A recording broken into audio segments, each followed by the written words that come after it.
Hello, horror fans. It's me, Cass and Kylie. And today we have on Kylie's sister, Kate. How are you? Yep. I'm here. We're doing a very special episode. This is the first in our series celebrating Los Muertos Month. At the time of filming this, Los Muertos is done. But we are continuing the spirit because we can, and fuck the pilgrims. We don't fucking like Thanksgiving. Yeah, fuck the pilgrims. Like, fuck them white bitches. Fuck the pilgrims. I mean, truly. Gang. We over here we celebrate Indigenous horror, and obviously that plays a big part in talking about Mexican culture because of the indigenous Mexican culture as well. But for those of you who don't know what Dios de los Muertos is, it is a celebration called the Day of the Dead. It is typically November 1st, November 2nd. November 1st is typically meant for children and families. The 2nd is meant for adults. There is a designation now for a day for pets. It is October 27th, I believe. But it is important to celebrate because part of Hispanic culture, part of Mexican culture specifically, celebrates the balance between life and death. And choosing to celebrate the life of our loved ones versus the finality of death, where we don't feel, in Mexican culture, there is a big belief that death is only the beginning. And so it's a life cycle, and it's a beautiful way to honor things. So you'll see the ofrendas, you'll see the beautiful colors, you'll see the mantles with things of loved ones on there, the food. It is very much a big celebration because it's believed that that's the period of time where our relatives can come back and visit us during those periods of time. So when talking about doing this month, we talked about doing specific episodes for our loved ones. That is why I am very pared down, because I am prepared to cry, because these episodes are going to be emotional. So the first episode that we are doing, if you haven't kind of got the context clues from the background that Kylie provided us, or the little glimpse of Kylie's t-shirt, we are talking about Nightmare on Elm Street. Why would that be important to all of us? Well, number one, my uncle was a huge Nightmare on Elm Street fan, and I've talked about this picture before. This was my uncle with a Freddy cutout in a mall in Los Angeles. And I've talked about this before, but days afterwards, this is Robert Englund's actual signature that my uncle got at a restaurant that my grandmother, grandfather, my aunt and uncle were at, that they saw Robert Englund. So it says, "To Mike, sleep kills, dude. P.S. Check out my new show, Nightmare Cafe, on Fridays, NBC. Freddy Lives, R. England." And it's from 1996. So, but my uncle was a huge Nightmare on Elm Street fan, to the point where him and my father terrorized me by making me watch New Nightmare. Well, actually, I take that back. They thought I was asleep and watched New Nightmare, and I happened to watch the whole movie. So, but we will be talking about my uncle. We will also be talking about Kylie and Kate's father, Rick. Rick Reeves. Mary and Richard Reeves. Mary and Richard Reeves. He would have hated that we said his full name. You know what? I don't give a damn. He's just going to have to deal with it. That's what he gets. The man named me after his ex-girlfriend. No. It was his ex-wife, Kylie. They were not married. They were I engaged. Thought they were. I thought, okay, same thing. No, same thing. They were engaged, but here's something I had to tell Mom because she did not clock this. When they first got together, excuse me, Dad moved in Real toxic. We And, know. Oh, well, I guess not everybody knows. Sorry. yeah. What? A couple weeks after him moving in, he proposes to Mom with a ring. That's some tea. I didn't even know that. What the fuck? It was Jackie's ring. Oh, Dad was messy. Ooh. You know what? Ooh. You know what? They would have made for great reality TV, though. Oh, most definitely. They were the original Rock of Love. They were like Krishan and Blueface. Let's call it like it is. Minus the coke. I don't fucking know. But Jacqueline Brooks of St. Louis, Missouri, if you are out there and you find this, hi, get my contact information. I would love to meet you and talk to you. You know what I remember also being told too? I could have sworn maybe Dad was just messing with me because, he loved to mess with us. I could have sworn Mom and Dad also said you were named after a horse. That's where they got Kylie from. Yep. That is true. Okay, I say that today. Okay, I couldn't remember because I'm like, were they messing with me or were they being for real? And if anybody ever hears me say Kylie, that is why I say that, because that is technically Kylie. Yes, my real name is Jacqueline Kylie Reeves. Bouvier's not in there. It's not. I'm just grasping for the wall, waiting for something to happen because you actually used your illegal name. Well, I don't know. There are some people that have went years with knowing me, not even knowing this piece of information, but now you guys know. But I do think after Christmas and then the New Year, I am going to pay to get my name changed. And you guys might think that that's just a little bit extreme, but it's really not. Like I've never went by Jacqueline my whole life. Like, when you get you get in trouble as a kid and your parents use your full name. Mm-hmm. My parents never did that with me. I've always been Kylie. I just think it's time. I've wanted to for a long time.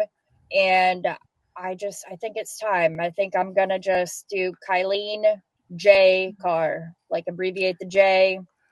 Must be nice. And Kate, you have a cool name. Caitlin McKenzie Ann Reeves. Yeah, but did you ever have Mother yell that to you, fully? Caitlin McKenzie Ann Reeves, get over here! Ah!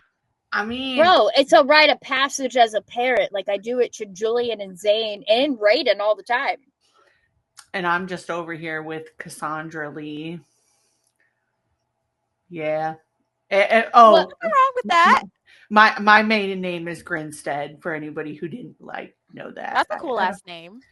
So, I mean, yeah. If you actually liked your father, though, I don't. Yeah,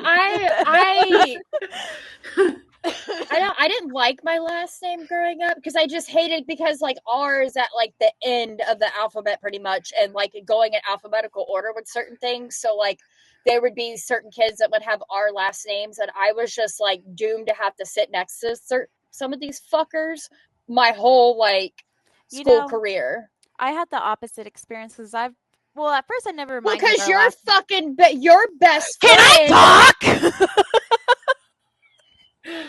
If you enjoy this certain part of this episode, because we haven't even gotten to the episode yet, but if you enjoy this part of the episode, please go to our Patreon when we launch it in a couple weeks, where we will be having a session called Sister Therapy Horror Edition, and we're going to let Kylie and Kate hurl insults at each other for a set period of time.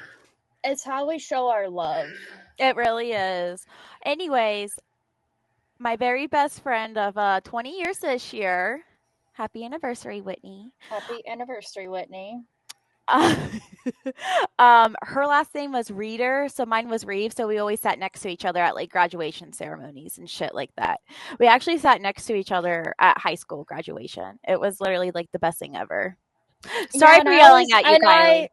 I always had to sit next to her brother Desmond, which wasn't like bad because Desmond was fucking hilarious. He's funny. There's still some shit he would do on the bus that still lives rent free in my fucking brain 20 years later. Don't worry, he's still clowning around. Don't worry about that.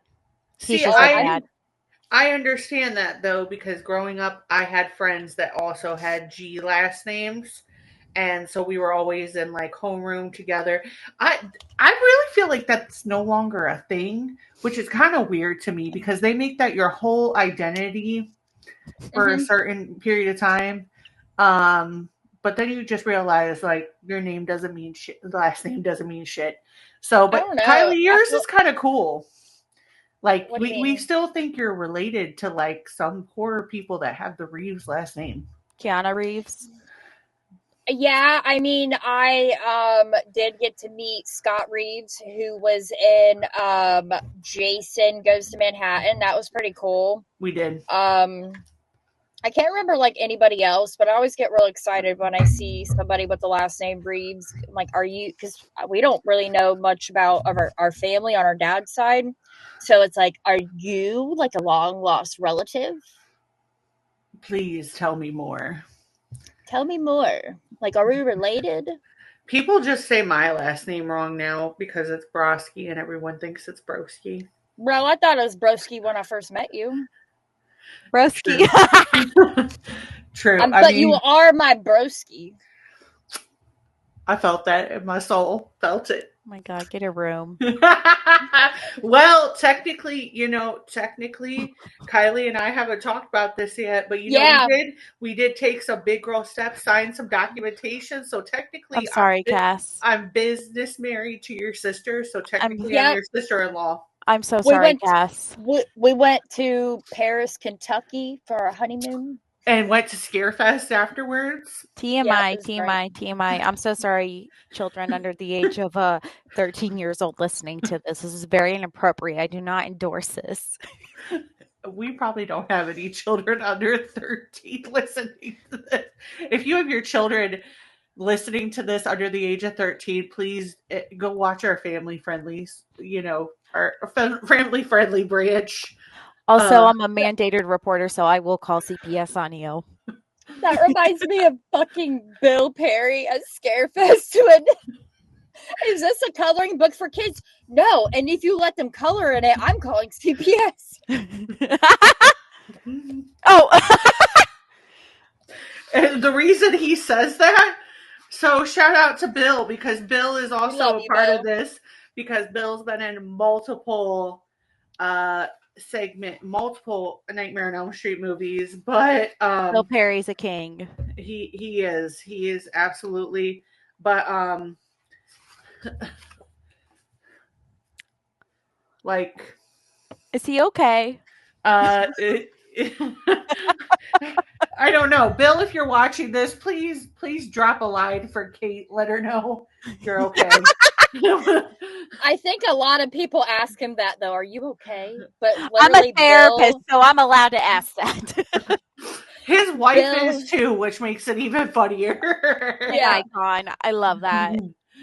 So, Bill, we love you, but yeah, we love you so much. We feel the same way. Listen, if you are letting your children watch this or listen to this and have not prepared them, we're not responsible for our actions. We have a family-friendly section. My child doesn't even listen to this. So, I mean, nothing on this would probably surprise him because I'm his mother. And I probably said worse in real life, but... You have. I have. I've said some things I'm not necessarily proud of, but we all have those parenting moments. But listen, this has been a true tribute so far to our loved ones. So let's go ahead and crank out the new intro. So our intro changed a little bit due to some copyright issues to the person that had our previous song. We apologized at the time that we used it. It was royalty free. So, but we have fixed it. We own the rights to this song. And And so we are going to do that. We are going to try to fix the intro in future videos where we can have the Horrorcraft Podcast part and the screen back. But for right now, this is the tweaked version. And I mean, we started with Nightmare on Elm Street. So let's go ahead and just drop that shit. Let's cue it.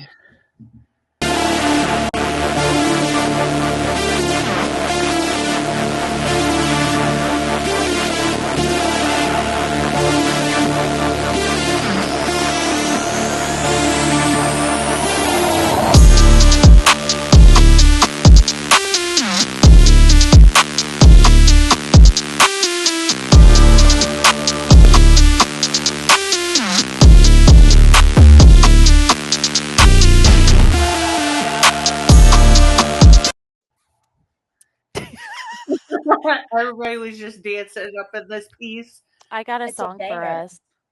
What is the song? Don't fart. 2, Freddy's coming for you. Thank you. 3, 4, better lock the doors. Oh, that reminds me. I got a Temu. Oh God, don't even know. Not the Temu. Oh my God. Yeah, that's so Temu, Kylie. Oh! I'm not related to her, guys. I just pose as her little sister because I feel bad for her. I needed some $5 purchase for like a full $20, the minimum or whatever. So I'm just like, we're just gonna see what it's about. And Kylie has actually worn a real version though. Yeah, because she's I worn have. Bills. So, but I also do have a prop with me as well. So this is to commemorate. This is a Precious Moments little soldier. But obviously, we are filming this on Sunday, November 9th. Veterans Day is November 11th, and my uncle was part of the ROTCs in high school, and this was his little guy that my grandmother got him, and I have custody of him and the picture, so he is a fixture, but kind of getting in the Marine Corps. Yeah, my grandfather and our brother, and our nephew. Yeah, we have a long history in ours too. My dad, actually, for those of you who don't know, fun fact, I am a Navy brat. I was born in a naval hospital while my dad was out overseas in Desert Storm. And even though I don't currently get along with my father, I still appreciate his contributions and everyone's contributions to our armed forces. So thank you, everyone out there. We appreciate everything you do for our country. But yeah, so getting into kind of the importance of this episode, I don't know if you guys want to start or drop 988. So okay. Yes. Well, we're gonna leave this in the episode now that we've kind of talked about this, but this does open up into what we're going to talk about, which is unfortunately this in very different ways has kind of bonded Kylie and I together, because obviously your father tragically took his own life, and unfortunately my uncle passed away in a very horrifying accident. Both very trauma based, and I think that's why Kylie and I do feel a connection with each other a lot of times and feel the comfortability to talk about certain things. But it is hard because I know, like, for me, Brayden was 2 weeks old when my uncle passed away, and like my whole family imploded. I mean, as one would, but my uncle was the youngest of our family. My mom was the oldest, and I'd never seen my grandparents like that. I've never even thought of anything like that happening to us, and we've had some death in our lives. So I think it is important to talk about the trauma, because we don't always get to choose how we lose our loved ones and how we deal with what we get left behind with.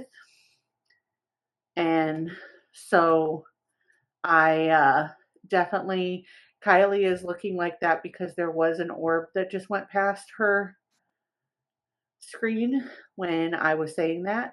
So that was a little terrifying.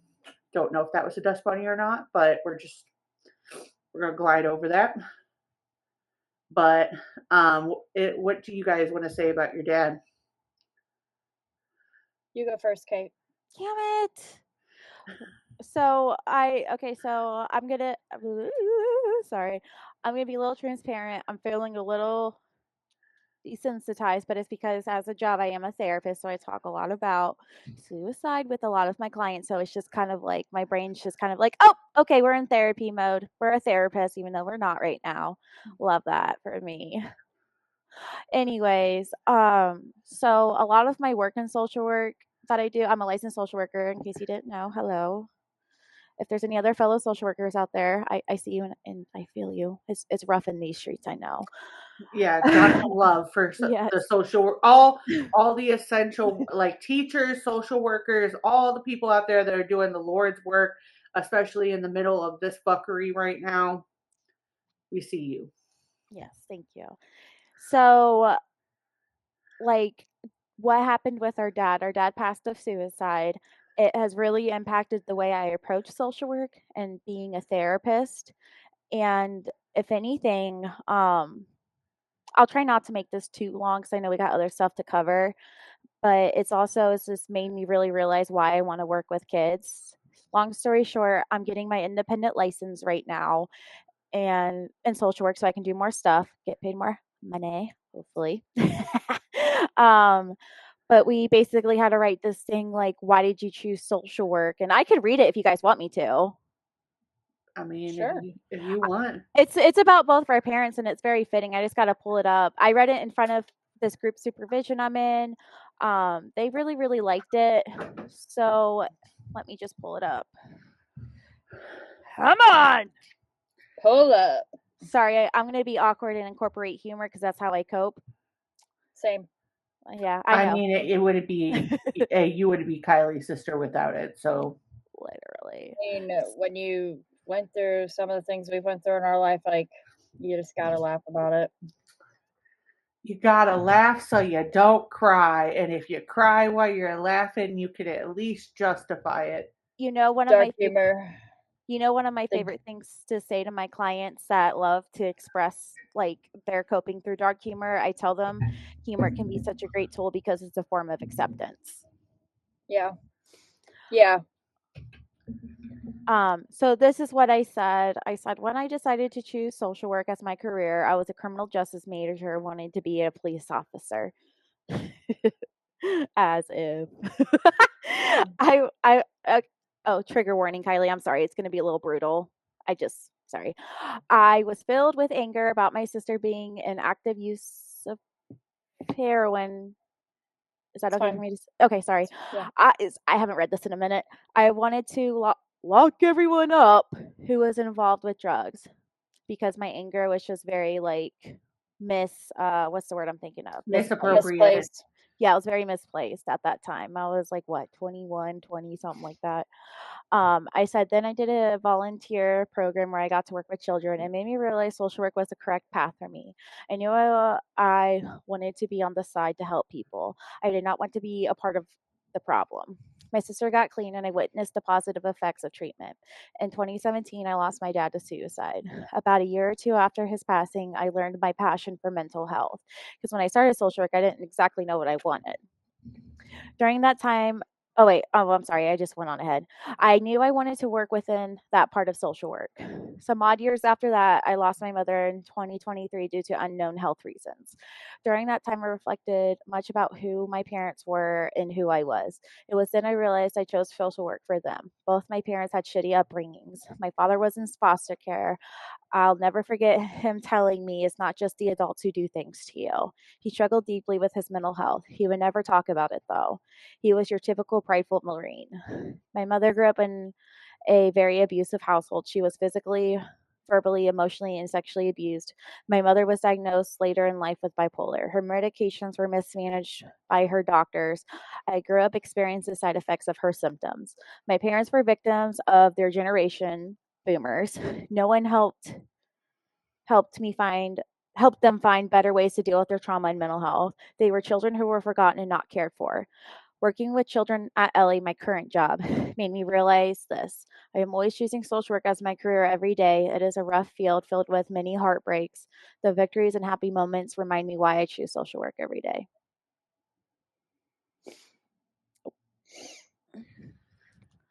Oh, sorry. You're fine. You're fine. We already said this was going to be emotional before we got to the horrifying part.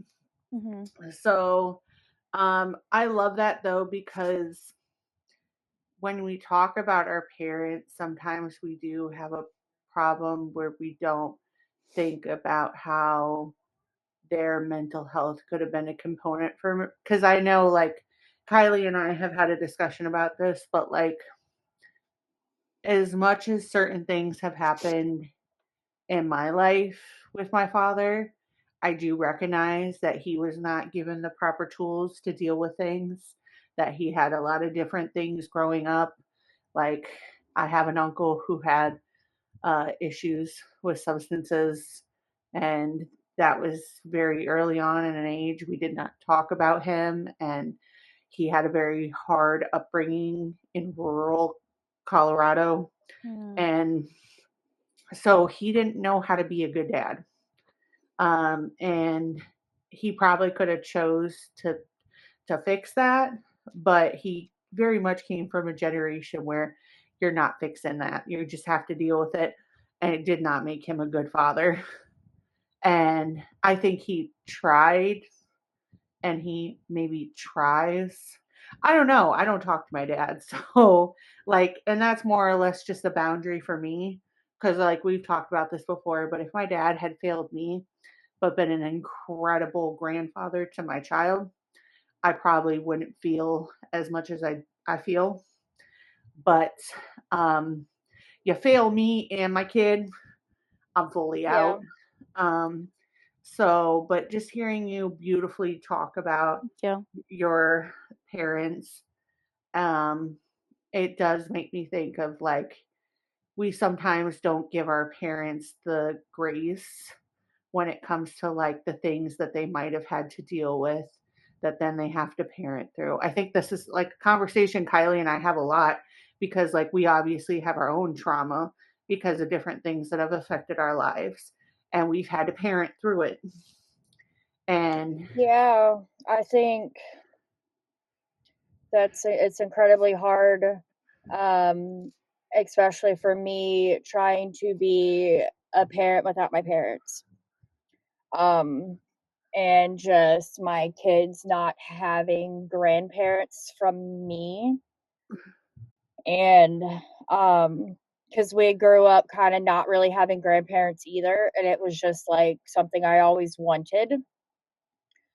But yeah, it's incredibly hard, I think, especially with my dad, because it was such a traumatic. It's hard to have to work through the trauma of their deaths, but also the trauma they inflicted on me, and Kate and their other children as kids. It's just like a double whammy. And losing my dad, it was very abrupt, and life has never been the same since then.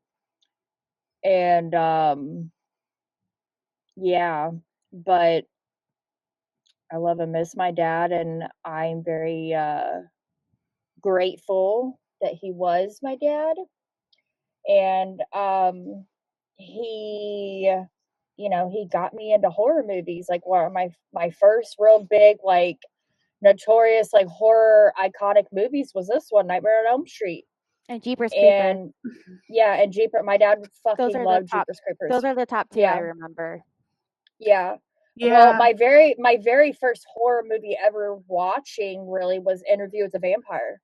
Yes. Yeah.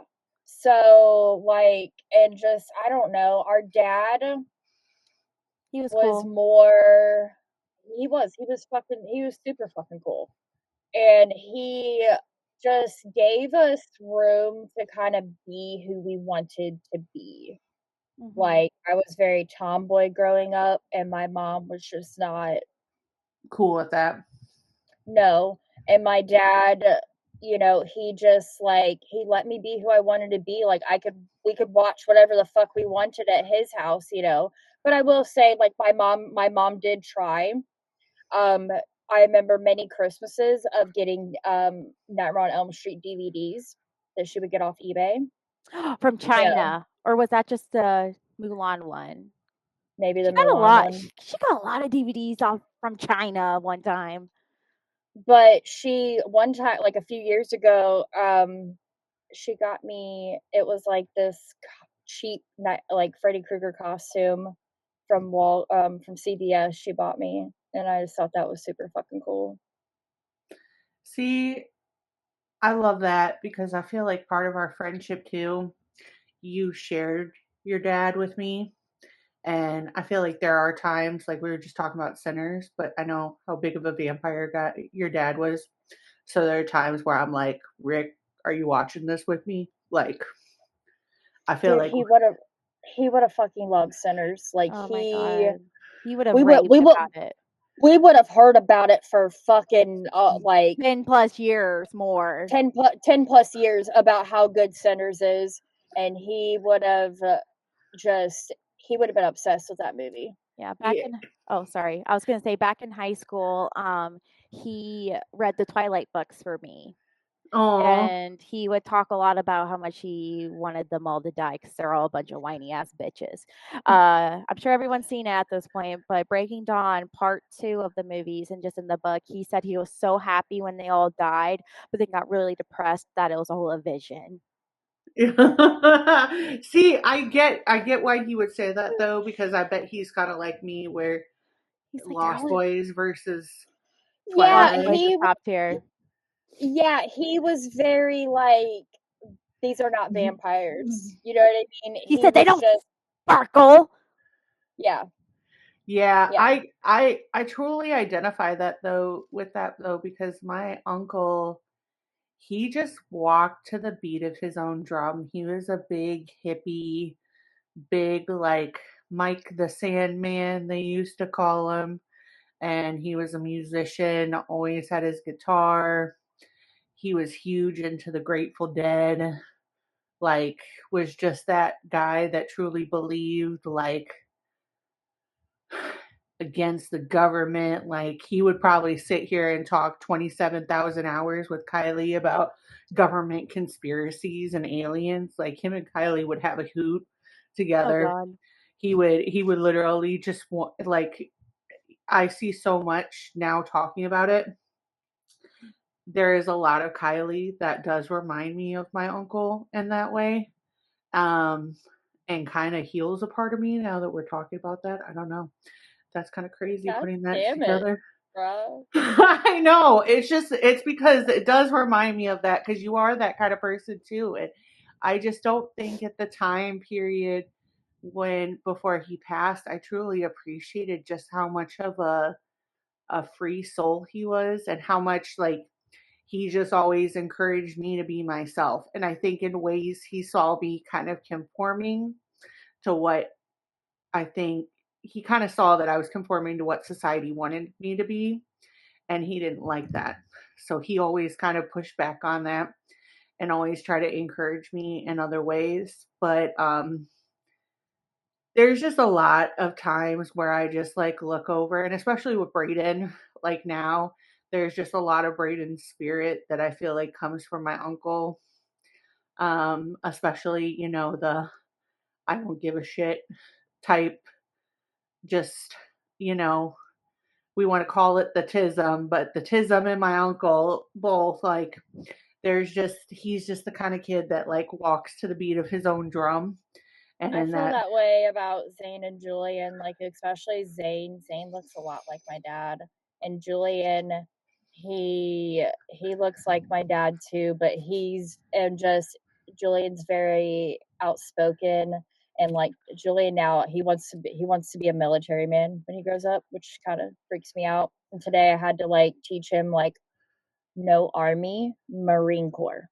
Even though, to be honest, I really don't want my kid joining the military. I really don't. Say it with mommy. Marine. Marine.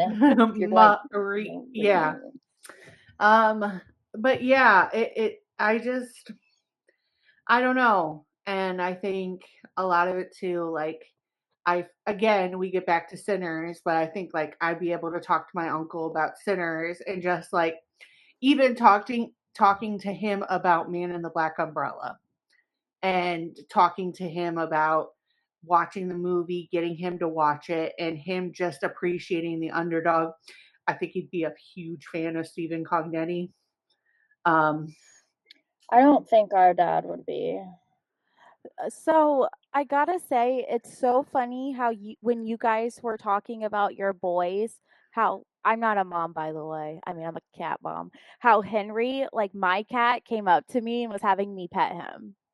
So I just think that's kind of like, and now what he's like, about me? He's like, what about me? Oh, he might. Hold on. I'm trying to see if I can get him in. There he is. Hello. Hi, Henry. Say hi, honey. Look at my honey. He's so handsome. Sorry.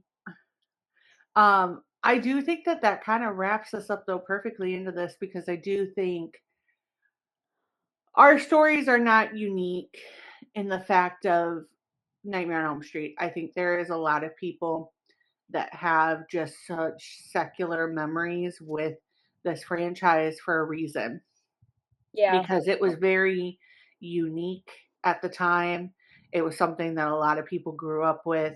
It had a different shelf life when DVD came back out. And when Freddy vs. Jason dropped. Yeah. I remember watching that all the time at Dad's. Mm-hmm. Dude, that came out right around the time I first watched Nightmare on Elm Street, and it was just so fucking badass. Like, there's gonna be another movie with Freddy vs. Jason. I mean, I wish it was Michael, but I fucking love that movie. I remember thinking Freddy was really funny in Freddy vs. Jason. Bro, he's fucking hilarious. Like, I think that's one of my favorite parts about Freddy Krueger. He's just fucking hilarious, and I think that's why Dad really loved him so much, because our dad was really big into like comedy. Like, he loved like Richard Pryor, Dave Chappelle. Oh God, not Dave Chappelle. I will never forget waking up in the middle of the night of him just watching it, blaring it, be like, and I remember the episode in particular was when it was like Fear Factor, and the crackhead homeless guy won, and then he proposed to his girlfriend with the fucking crack rock, and he was like, sorry, that was a little extra. Bruh, try going to the gas station with him, and the cashier's like, it's gonna be this, and he goes, what? Oh gosh, not the what. I've told my boyfriend Tyler that our dad would just answer the phone. He'd be like, hello? Yeah. What? And you're calling him about something serious, or just, and he's just, well, shut the fuck up. And then he would antagonize us too. A couple months before he passed away, he started this thing where he'd be like, you're my favorite daughter, don't tell Kylie that. Yeah, he would fucking call us and like, and we ganged up on him. Yeah. I didn't say that. I didn't do that. I love it, because one of the last things that my uncle said to me is, he's like, I always knew I was a great uncle, but now I'm gonna be a great uncle because you have a kid before I do. And I'm just like, he's like, but I didn't know at that time that he had proposed to Julie. And unfortunately, talking about this, Julie, his fiance, she passed years later. And it's been really hard recently, like just kind of opening up and talking about this. But Freddy Krueger was a huge part. Like, just that picture of him alone with the cutout and the happiness that he was. Like, it was just a mall in California with a big Freddy Krueger cutout. But my uncle just loved horror, loved the uniqueness of things. We're going to talk about another movie that he loved coming Well, up. I just wrote, like, I remember watching this, and like, I have always had nightmares since I was a kid. Just and like not being able to wake up from them. So when I watched this, like, you mean to tell me there's a motherfucker in my dreams Well, and and he you can kill know me and what? I can't fucking wake up? You know what I just clocked now? Going back to what your sister so eloquently wrote and read to us a little bit earlier. If you think about that, that's very similar to the experience that the parents had in this movie, because they were trying to parent their children in a situation that they never expected. Because think about Nancy's mom. Yeah. Nancy's mom has a whole hard time with, like, when she starts talking about Fred Krueger. Go ahead, Kate. Sorry, the therapist is popping out here. I see so many parents like her at my job. For those who don't know, I work with kids and teenagers. It's a lot of that. It's nothing. It's fine. Just give them some pills. But I just don't even think that that's, because at first I think she is that way, but when she really has to confront a lot of it, Oh yeah, it does bring out the demons in her.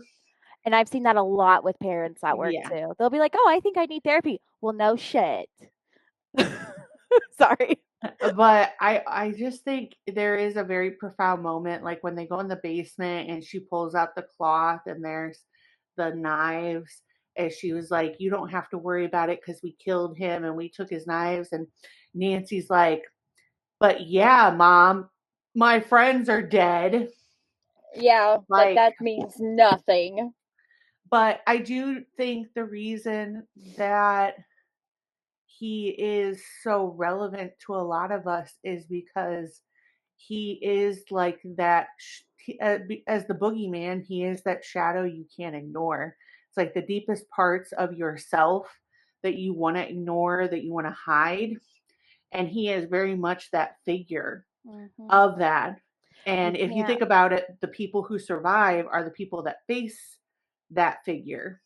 You can't always suppress it because eventually it's going to come out one way or another. I've had to preach this to so many of my kids that will suppress so many times. Like, it may not come at you today, but it's gonna bite you pretty hard, and that's what Freddy does. He just comes out to kill you, though. Yeah. But Yeah.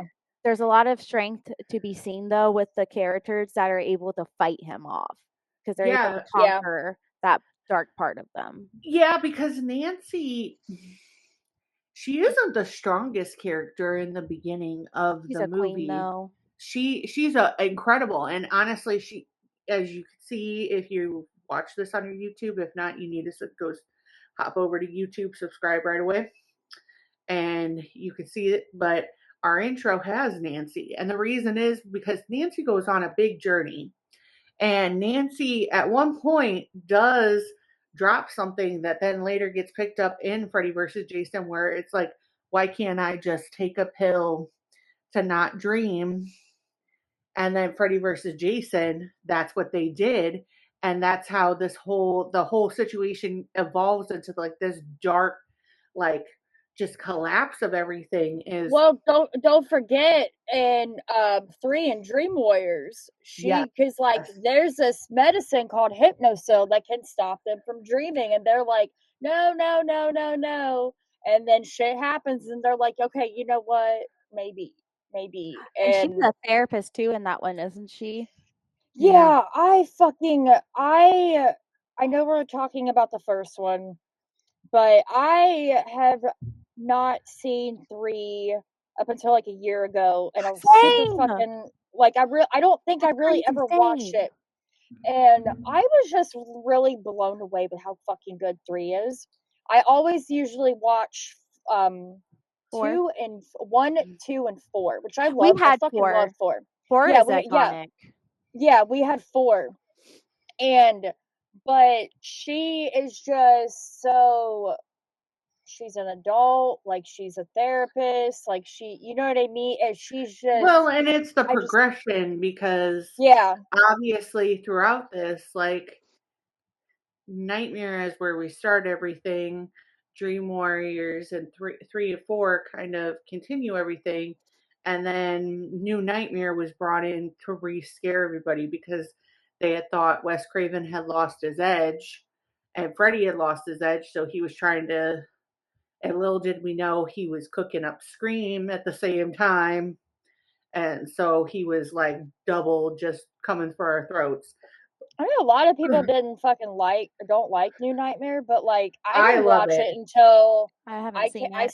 I started Horrorcraft, and I fucking love that. I fucking love that movie. I feel like it is such a deep representation of just the love for the franchise, but also too like the idea of Freddy becoming like, because realistically Freddy could be, if you're channeling him to be the boogeyman, who says that he isn't picking up on some mythology of the boogeyman and it's feeding into something. I mean, because that could be the scariest thing, because look at Wishmaster.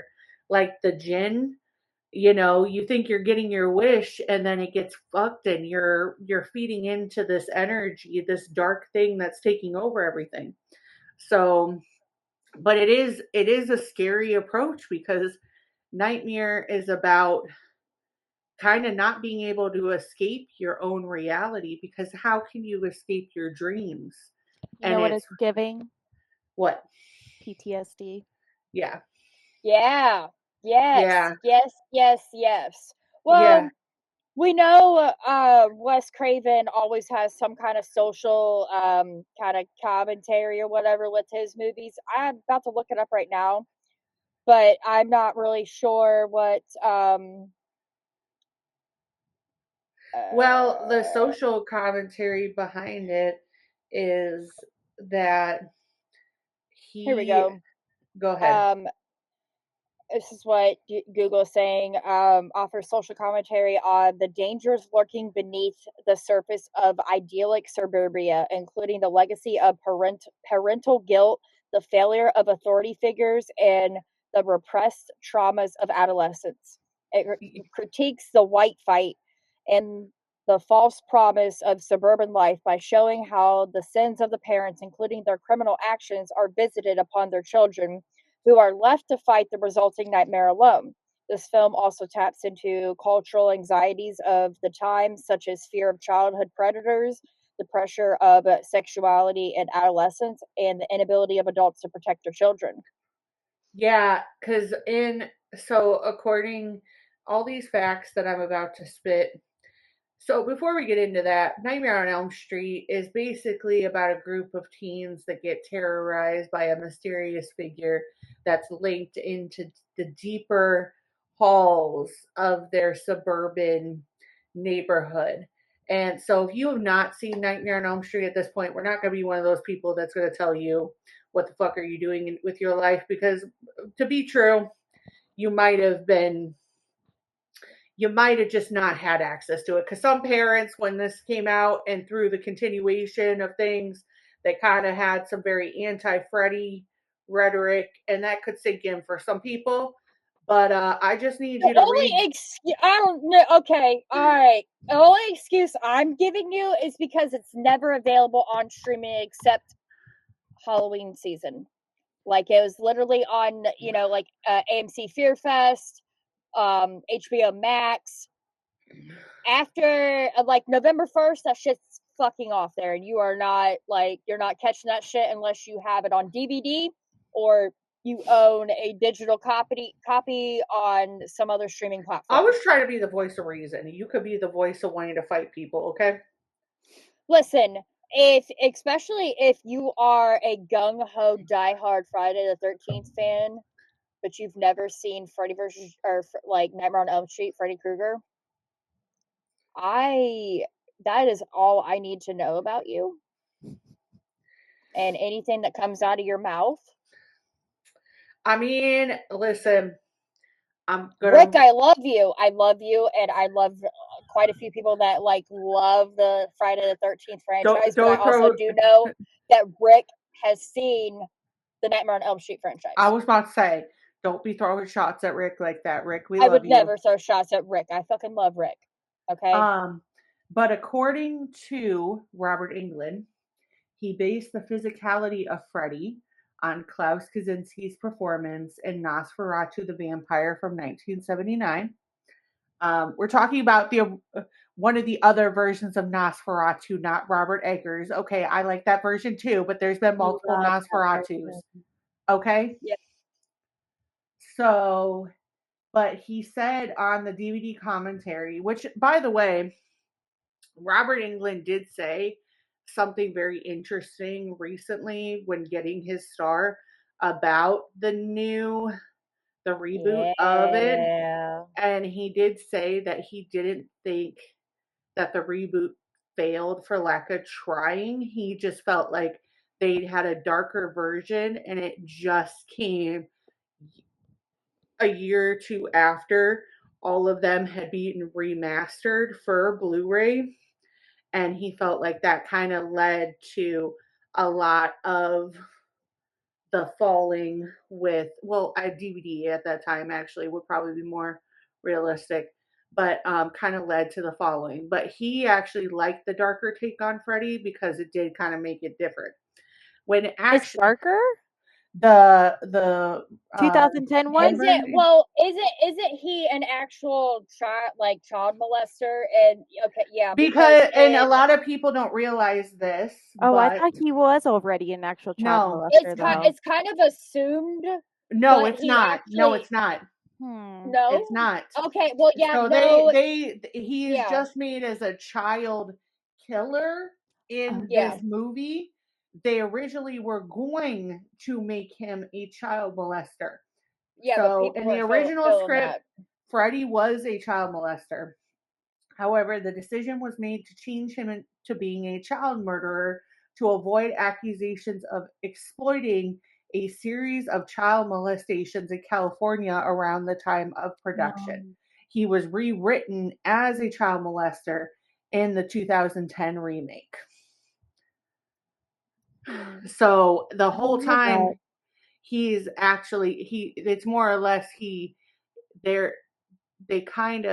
never say he's a molester. It's more or less that he wanted to kill kids. He wanted to steal their youth. Yeah. But the reason they say that is Robert Englund had came up with a backstory for Freddy. It was based on something from his own childhood. On Valentine's Day, when Englund was in school, everyone in the class made Valentine's Day cards for one another. But there was one boy who received no cards from anyone. Englund theorized that this boy went on to become Freddy. So I mean, I think the reboot is okay. I just didn't like who played Freddy and his look. Everything else I think was very, very good. I loved Connie Britton playing Nancy's mom because I just fucking love her, especially in American Horror Story. And honestly, I've not seen anything that she's been in that I have not liked.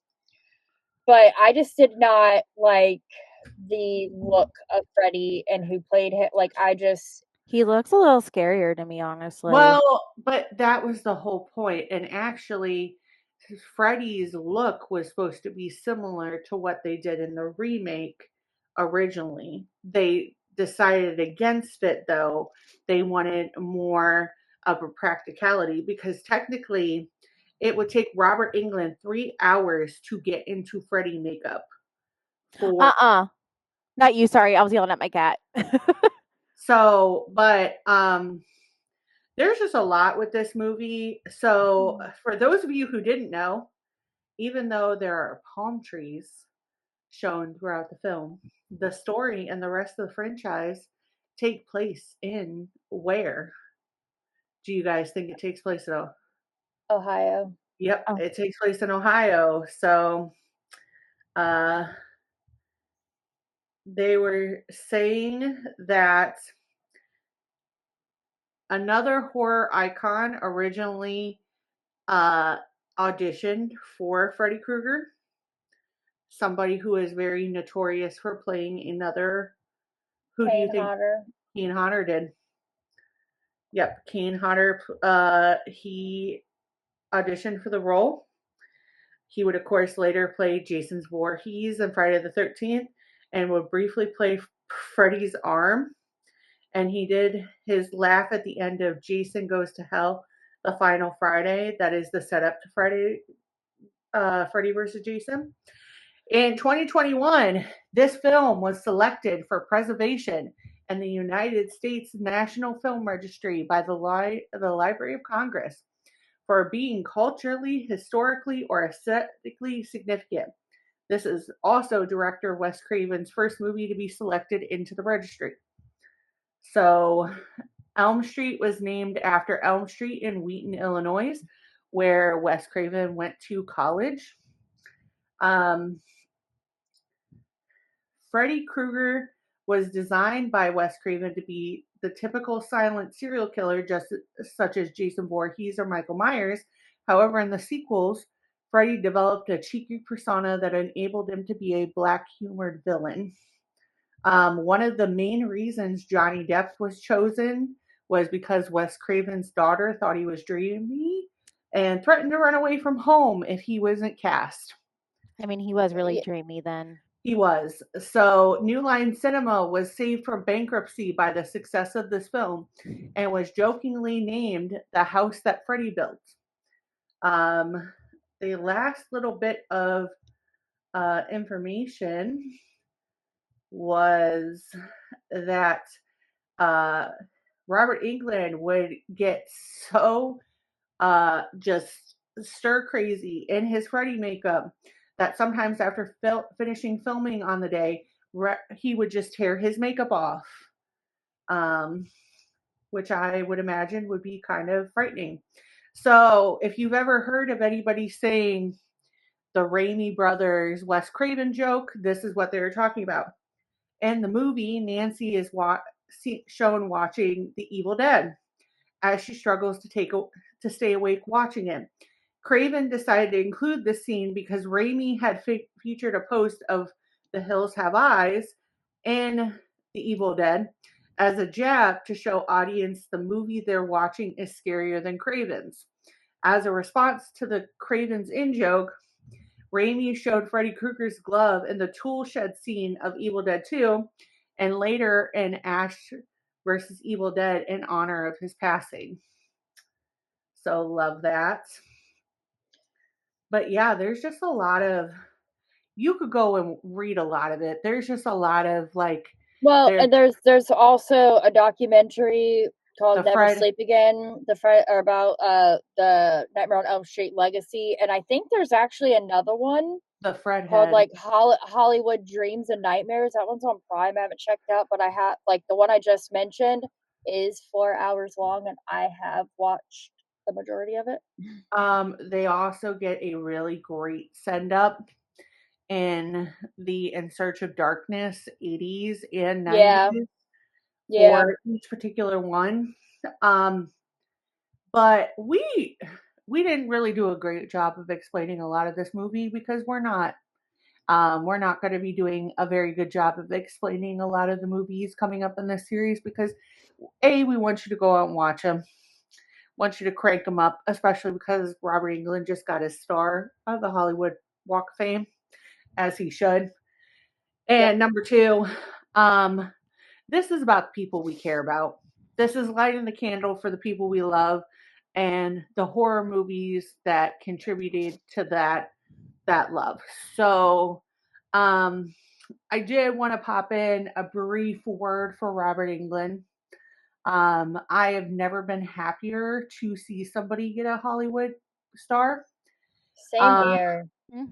Third that. Yeah, but Kylie and I got to see him for 2 magical seconds at Scarefest. Kylie, the wound, why don't you? Yeah, she was like tapping me, and all of a sudden somebody moved, and we saw him, and that was enough for us. And listen, I get it. Some people were like frustrated. There have been frustrations because like with him being at certain events, they have to like cap things. And Robert Englund does a lot for his fans. And he's done a lot. Bro has arthritis in his hand. Like, give the man a break, okay? Give the man a break.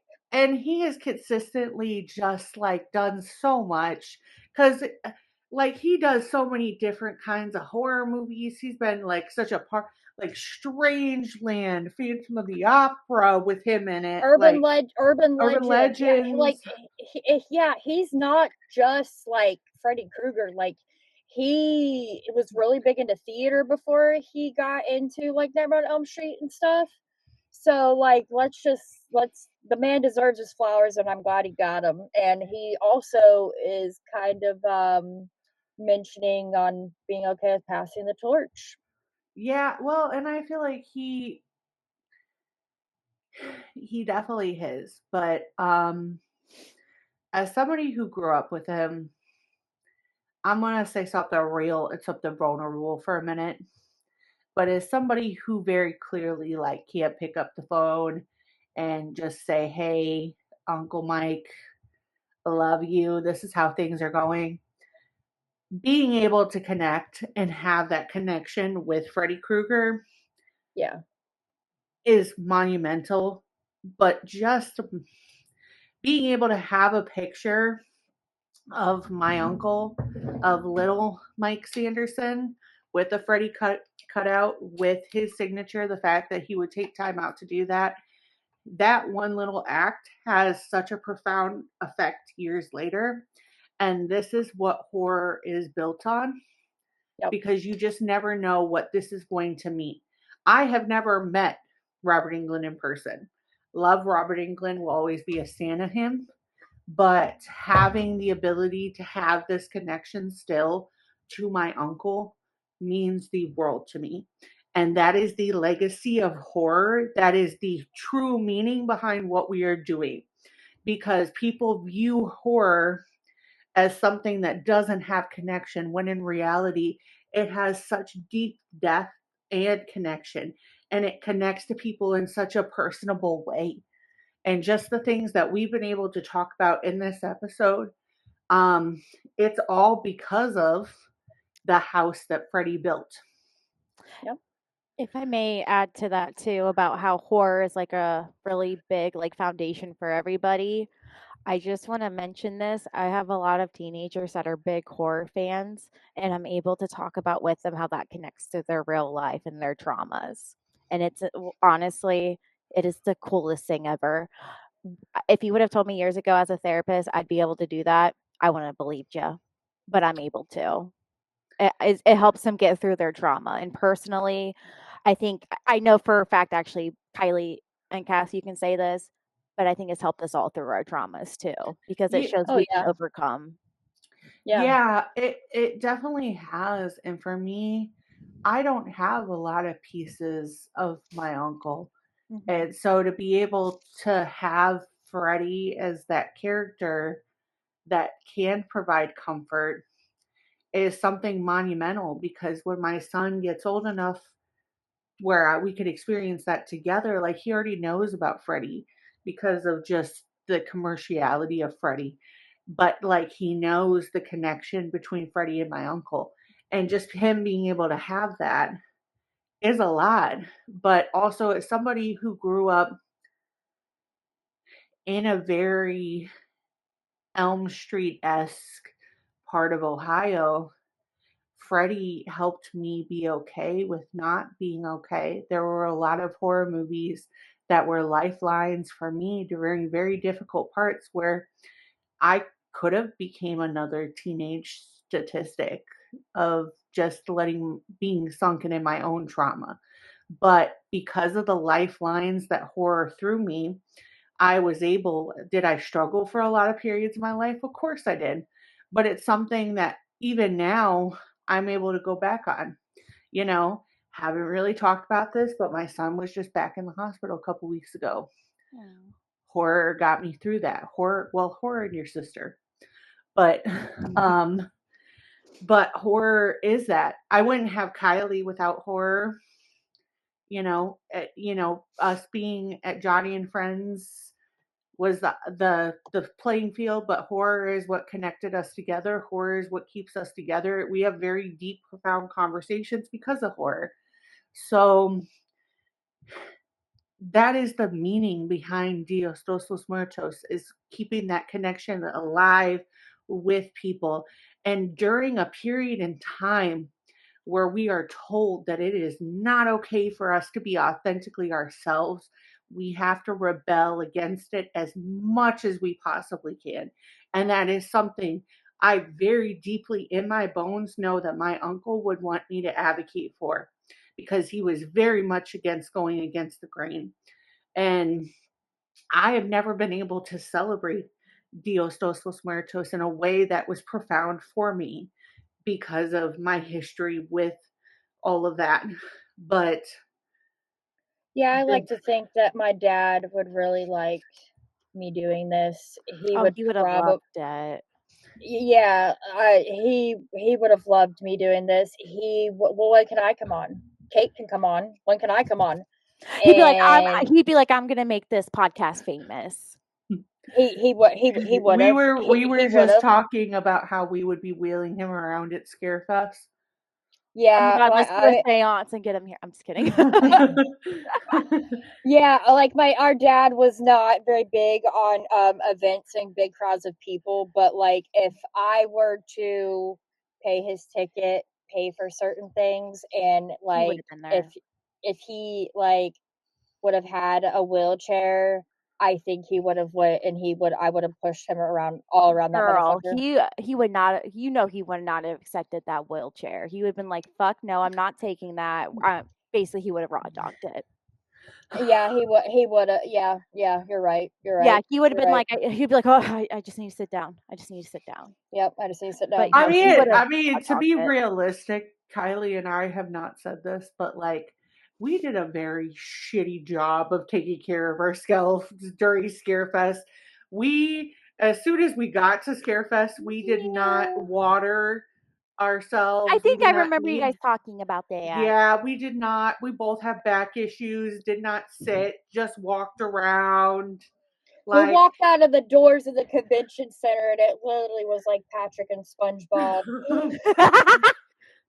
Your sister, I could hardly your sister could hardly even like she's a great driver, but like we were so done that like by the time that just like we had to stop at a Waffle House. Once we saw the Waffle House. Did you hear that? I'm a good driver. Yeah. I'm a good fucking driver. Yeah. About to send this clip to Ashley too. I'll make it better. Cassandra Lee, have certified in this clip that Kylie Carr is a good driver. Well, her last name is Carr, so she better be. But we say all this to say thank you, Robert Englund, for giving us such a lovely and unique way to celebrate the people that we love, but also for everything that you've done for us. And listen, if you left tomorrow, we'd all be sad, but we would understand. You've been Uncle Freddy for so many years for all of us. You deserve it, man. How about we shut the fuck up and not talk about that? Because I'll probably fucking just like, just shut your mouth. I mean, listen, he deserves it. If he does, I'm saying if he decides he wants to step away from everything to focus on himself, we totally get it. I'm talking about dying. No, I'm not talking about that. I thought you were talking. I thought you were talking about dying. No, I was talking about him retiring. Oh, like I know he's retired from most of things and he's just doing conventions, but if he wanted to step away from everything completely, we totally understand you. You've been doing Uncle Freddy for us for so long. You deserve it, man. We're here for you. Yeah. But we're proud of you. We thank you for everything you've done for us, and especially for a bunch of 90s kids that are up in this piece. We love everything you did for us, for our childhood, for our teenage years, and now that you're doing for us for our children. So, on that note, we're going to go into our movie of the week. So I don't know who wants to start. Do you want me to start? Yeah. Kylie, you want me to start? Okay. I don't. Okay. I am going to, because we're starting Dios dos los Muertos month, going to suggest a foreign horror. And obviously because Frankenstein just came out on Friday. And there are some people out here that are acting like liking monsters is a new concept. Just going to need some of you to touch grass for a minute. Because I'm not new to this. I'm true to this, as Kylie would say. And I've liked monsters. And I've also thought about being in a romantic relationship with a monster for years and years and years. I'm concerned. So don't be concerned. Just know if I'm in a relationship, like I'm where I want to be. Jim knows it. Okay. A vampire shows up tomorrow. I got a hall pass. She's where she wants to be. I'm where I want to be.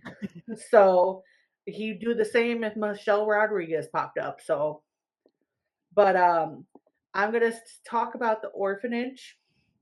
I need you guys to get behind this. I need you to watch it. I understand that some people have issues with subtitles and different. I need you to watch it. It's a great movie. Why don't you just why don't you just say it with your motherfucking chest, Cassandra Lee? I wasn't talking about you because you watch things with, like, you do closed captions to begin with, just like me. So I don't know. I wasn't calling you out, but since you decided to walk in and expose yourself, yes, Kylie, you need to watch it. So, well, it's not fucking free anywhere. I'll buy it for us. So stay tuned for we when we already got 2 pre-planned purchases coming up for movies. Okay, it's okay. It'll be on sale. It's fine. I could spare the $5 even in this economy. So, Kylie and I are just laughing. I just need you to let me know when Dream Eater and Shelby Oaks drops. I know Dream Eater is on pre-order, but and so is Shelby Oaks, but we're on it. So cue that. But yeah, that's mine. Kylie, what about you? Your movie of the week? I mean, I kind of have 2. Go for it. I watched Black Phone 2. Yes, you did. Really good. I had a horrible headache the whole time watching it, and I just wanted to go to sleep, but I'm like, no. It was just, I don't. It was just a perfect sequel. It really was. It really was, and I liked it more than the first one. Yeah, Even though I fucking sobbed my eyes out at the very, very end. I think it's just perfect because you did put it in a perfect way when we were talking about it. But the first one is for Finney. The second one is really the sister's story.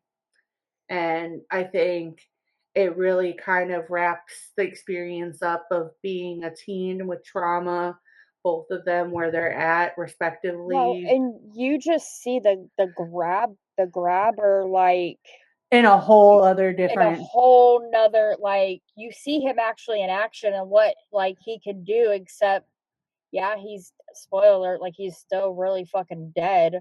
But it's just, and I don't know. While we're doing this on an episode for Nightmare on Elm Street, I'm just going to stop the comparison. Just because he is kind of pulling a Freddy by coming back through people's dreams and stuff like that. That's where I'm here for it. But that's where the comparison ends. Like, it's two different things. Yeah. Like, so I just remembered something. I talked to a client about seeing the second Black Phone because they said they're going to see it, and they're talking about like how it's like a whole like nightmare thing. And I said, "Oh, like Freddy Krueger." She looked at me. She's like, "Who's that?" And I was like, "Oh, I was deceased." These uncultured fucking kids, man. That's why they're in therapy. Well, that's I don't endorse that take, by the way. I mean, they culture me too. I learned that this is clock it. Yeah, clock it. From one of my teenagers.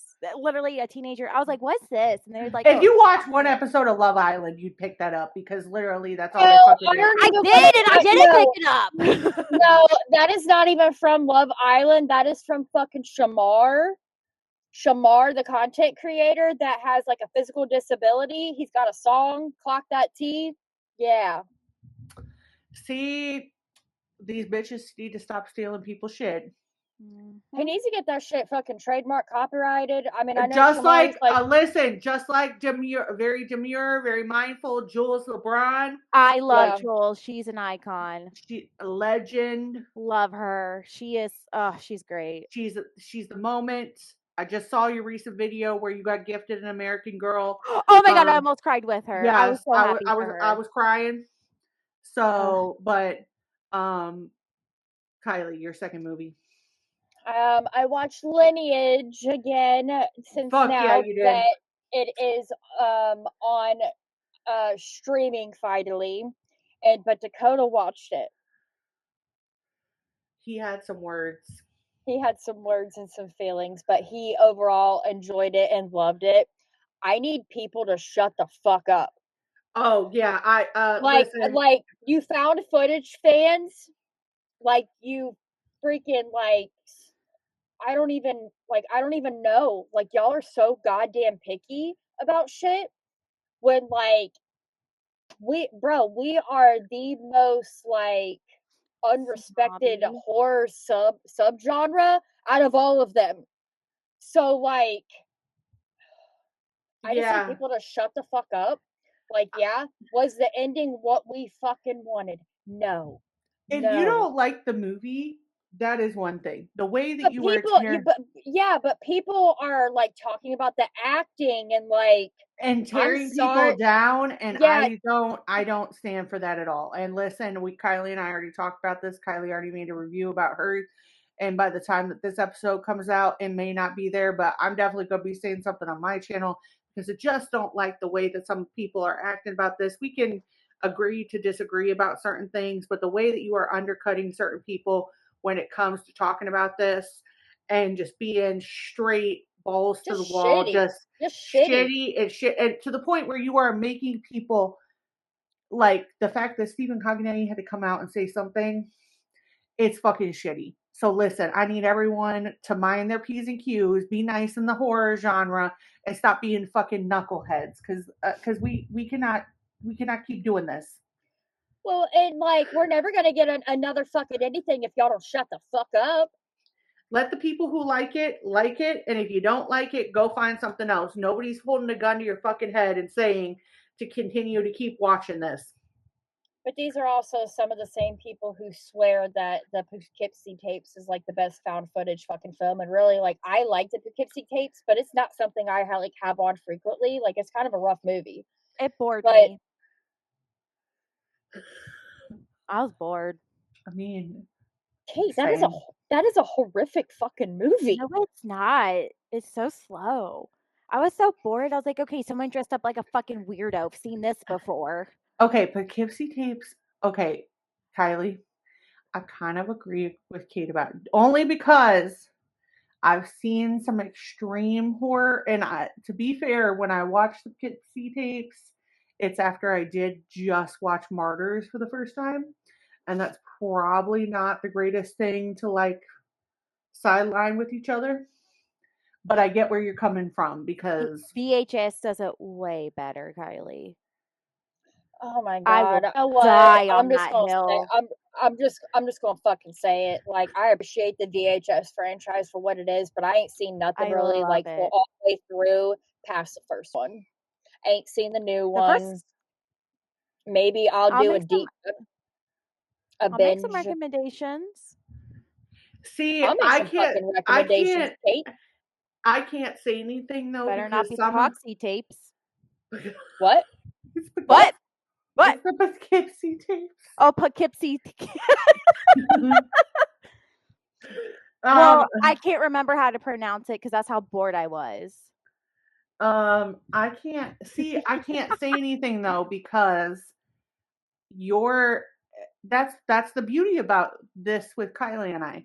we have two different tastes. So Kylie has a very different taste when it comes to found footage films. I appreciate a lot of them. Like, I wouldn't know about The Man in the Black Umbrella without Kylie. And honestly, I fucking love that movie. I thought that was a banger. You guys are looking for something that's underrated. You guys should be like going out and watching that shit. That shit was incredible for the amount of money that Ricky made that movie with. That was some shit. All of his movies, like, Yeah. like watching them got me excited for fucking found footage again. Listen, so I'm a whore for found footage, but I'm very, very, very picky about it. Bro, you can't be a found footage horror fan and be picky with your found footage. Yes, you can. I watch No, top you tier can't. found. Yes, you can. Yes, you absolutely can.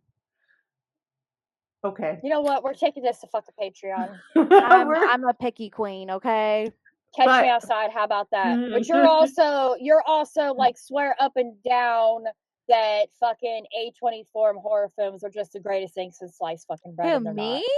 Yeah, you. What are you talking about me? There's one found foot, or what was it? Talk to Me. You just swear up and down, just so fucking great, and it wasn't. It was fucking boring. I like what it's about. Let's like get I said. that straight.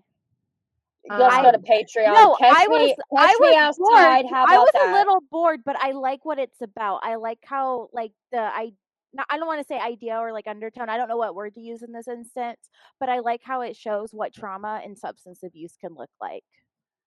That's why I liked it so much. I even recommended it to some of the girls I used to work with to watch it. See, I get that though, because you like certain found footage. I like some others, like some found footage. But not found footage though, you dork. Not you, Cass. I was just saying, like, I don't think A24 is like the all end all be all. I'm just saying, like, you fucking love Hereditary. We're taking this to Patreon. Kylie, how many times have you watched Hereditary? We gotta take this to Patreon. I don't know how we're taking time. Okay, fine, we're taking it. Come on. Well, we need your film recommendation. Well, I can do a video game one. Yeah, do your video game. Yeah, because I've been just more into horror video games and horror movies like the past year. So a really good horror game recommendation. This is a newer one. Is Silent Hill F.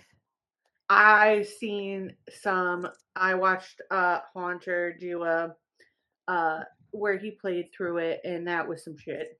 Fantastic. It is a fantastic game. You definitely got to be patient with it if you want all 5 endings. I know that there's like the Fox Shadow Daddy and then just what it's about too, and just kind of like society, and it's crazy. But for those, I'm just gonna give a bonus thing for those of you who do like found footage and do end up either liking or not liking, but do watch Frankenstein on Netflix. There is a film. I haven't watched it in a really long time. I did like it when I first watched it. I think I'm going to go watch it again, but there is a found footage film called The Frankenstein Theory. That I think I just heard about that. It's like a bunch of monsters like in some kind of science lab, like go fucking ham. Well, basically it's it's basically if Frankenstein was real and he was an experiment gone awry, like in the book, but in real life, and from a found footage perspective. It's been a while since I've seen it, so don't know if it holds up. I probably will try to rewatch it this week, but I like the monster. That's more my jam. I like monster found footage. Exist, Willow Creek, Grave Encounters. Yeah, Grave Encounters is really good. Grave Encounters is great. Like I just like Troll Hunter is another big thing. I like creatures. I don't know why. That's just me. But if you love the unhingedness of this episode, the unfiltered, the way that we just let this roll, please, in the future, subscribe to our Patreon, even if it's just the free tier, because we are going to start editing our episodes down for time when we start our Patreon, and pushing unedited episodes onto Patreon, just because there is kind of a shift in content creation right now with just the way that certain things are getting edited and censored, and it is just much easier. And we are going to be offering a free tier that some of the unedited episodes are going to be under the free tier. So please join our Patreon. And if you want to see the continuation of Kylee and Kate and me just being the third sister trying to, please go to Patreon, where I just let these two have it with each other. Oh, so I'm ready to jump right now. Let's go. Let's go. I'm ready to die on the hill that is Hereditary right fucking now. Well, I got some major beef with you right now, Kylee. I don't fucking care. So, I do! If you want to see this, head on over to our Patreon. I'm going to go ahead and get us the fuck out of here before I have to really hold each one of them back. So, but until next time, it's me, Cass, and Kylee. And oh, Kate. Hi. I'm bye. And we are the Horrorcraft Podcast for this episode. Go watch Nightmare on Elm Street, and we'll see you in the next one. Bye. Bye.